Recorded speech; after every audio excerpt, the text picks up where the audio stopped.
একই রাতে পৃথক দুটি জায়গা থেকে মাদক সহ ৩ জনকে গ্রেফতার করল এসএসপি। ধৃতদের নাম সুরাই হাসদা, ভাইয়া মুর্মু এবং জিতেশ শেরপা।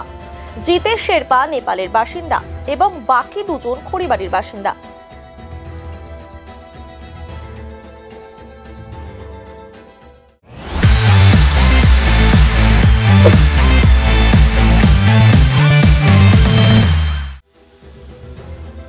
বৃহস্পতিবার রাতে গোপন সূত্রের খবরের ভিত্তিতে এসএসবির ৪১ নম্বর ব্যাটালিয়নের জওয়ানরা খড়িবাড়ির ভারত নেপাল সীমান্তের খয়েরমণি জোতে অভিযান চালিয়ে সন্দেহভাজন ২ যুবককে আটক করে।